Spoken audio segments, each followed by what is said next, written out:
Hey, what's up, guys? So I'm back working on the cars again. I've got a lot of the stuff off, like the cooling system components, the combi valve I removed, which sits on this back side of the motor right here. Let me show you real quick. So this is what it looks like. It's called a combi valve. It's got a bunch of emissions and vacuum lines hooked to it, including the wastegate for the K03. Sits right in there. You got 3 bolts right there. They're 5mm Allens on this car. They make a block off plate. So, hold on 1 second. This is what the plate looks like. You can get it on eBay, you can get it on Euro Tuning, Black Forest, Integrated Engineering, stuff like that. It only uses 2 of the bolt holes, and it bolts on like that, long ways. You can see that. So I'm gonna be changing that over. That gets rid of a lot of vacuum lines. When you get rid of that combi valve, not only do you have all this space, is you're getting rid of, doing the emissions delete with that, you're getting rid of like 15 vacuum lines. And at the end, you only have 3, which is going to be way easier to diagnose idle problems, vacuum boost related, anything like that, your boost gauge, whatever you're tapped into. So when you're done with the delete, the only vacuum lines you're going to have is the fuel pressure regulator, the brake booster, and the diverter valve. And you're going to run those all off the intake manifold. There's about 4 or 5 nipples on the bottom of the intake manifold. You're going to use just 3 for those 3 items, and you're going to block off the rest with little caps. Also, you're going to need resistors for the kit. You can also get those on eBay. They're pretty inexpensive. Let me see if I can find one real quick. Alright, so that's what a resistor looks like right there. It just plugs into the plug where it was, and it makes the car's ECU think that it's still plugged in, so you won't get a light. Is basically what you're doing that for. You're gonna need a resistor for the secondary air injection pump that comes stock with the emission delete. It sits down here below the oil filter on the 1.8Ts. You're gonna need one for the 275 valve, the N80 valve, and one for the combi valve. So you're gonna need at least 3 resistors. Most of the kits come with, 2 or 3 in them. So I'm gonna be changing over the coolant flanges. Now let me show you real quick. Obviously you got coolant flanges, they sit on the side of the motor here on the 1.8T. This is the elbow flange that the old turbo coolant line used to dump to. They come plastic stock, and they get very brittle and they break really easily with heat. So I got the aluminum kit. As you can see, it's cast aluminum. So old versus new. This is off the red car. These are stock. That's the plastic one I told you about. That sits next to the combi valve on the motor. The coolant temperature sensor goes in the top. This back one runs to the heater core, and this front one is to the main radiator. This is what I had on my blue car. It came as a kit. As you can see, it's cast aluminum. Never have to worry about it breaking. Same thing with this elbow. Comes with the kit. I have silicone aftermarket hoses on there just to, you know, make it last and it looks good. So, yep, that's it. That's what I'm doing right now. Also, I'm gonna be changing over this boost gauge.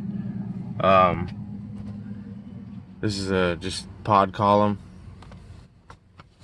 On the column, should I say. So it just snaps on like the stock piece does and just mounts right here above the stock piece on the steering column. Then you just take the wiring and run it to this ignition switch. So whenever the headlights are on, this is on, you just tap it in for power. Then you run the tubing through the column. You have to take off these kick plates down here.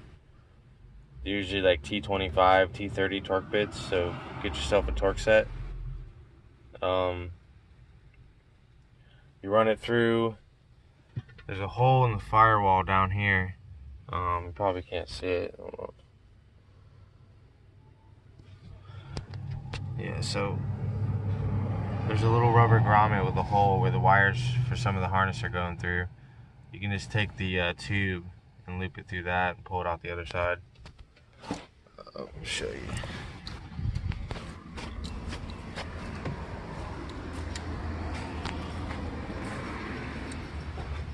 So my tube is coming out of there, as you can see. This is it right here. And then I just looped it around to the manifold. And you want to tee it directly off the intake manifold if possible. Don't try to tee it off the fuel pressure regulator, or don't try to tee it off the diverter valve, either one. You won't get a good reading.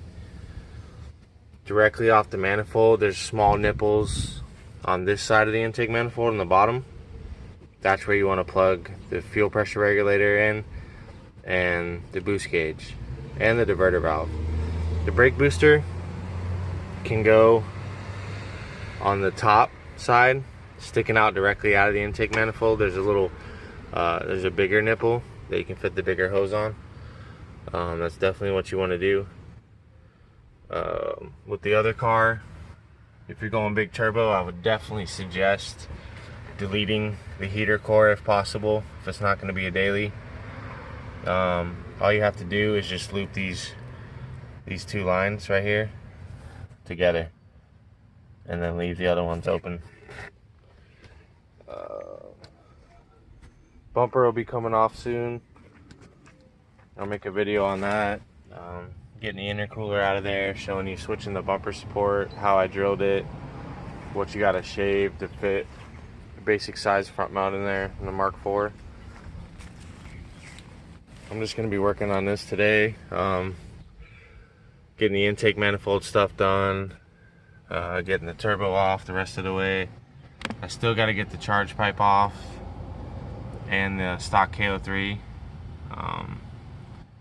Definitely got to get that off soon, probably today, and then rerun the coolant lines, install them, install the flanges, and just get everything cleaned up in here.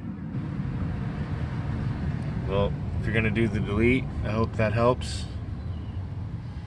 Like I said, you need the combi valve block off, you need the resistors to put in the plugs that you're taking out. This valve out over here gets ripped out. These two hoses come off next to where the fuel lines plug in. You just get some caps and block those off. The secondary intake or air pump is down there, the injection pump. It's 3 bolts. You gotta jack the car up, go from underneath. It's pretty straightforward. Doesn't really need to be explained too much. Get a resistor, plug that in, and you should be good to go. That's the basics of it. if you're doing the delete and keeping the stock turbo, obviously you're gonna have to reroute this line to the wastegate, this vacuum line, and you're gonna reroute it to the N75 valve that you would have on top of your turbo inlet pipe. So instead of that going straight to the combi valve and then to the N75, this is gonna go straight to the N75 boost control valve. Alright, and that'll allow you to run that delete with your stock turbo, so you're still getting the wastegate signals. Alright guys, hope that helps. I'm going to be making more videos very soon. Like I said, about taking the bumper off, changing the intercooler, running the piping for that. I'm going to do the big turbo install video, more on the intake manifold, or the exhaust manifold, sorry. And more tech videos and just stuff I can think of coming soon. Good thing to note would be this block breather down here on the 1.8Ts. They all go bad. The plastic breaks, crumbles inside of it. Definitely get the integrated engineering, adapter for it. It's billet, and then you can just run a solid line to a catch can, something like that. You do want to get a catch can if possible, if you're going to be tuning your car, whether it's stock turbo or not. Alright guys, well I hope that helped. If you have any questions, please leave me a comment and I'll try my best to get back to you as quick as possible. Like and subscribe, tell your friends about it if they're into Mk4s, Jettas, Golfs. I mean, this applies to pretty much every platform on the Mk4 1.8T. So I'll be doing a lot more stuff. I'm going to be taking off the coilovers on this car, doing a video about that. Hopefully that'll help you out. Alright guys, till next time, have a good one.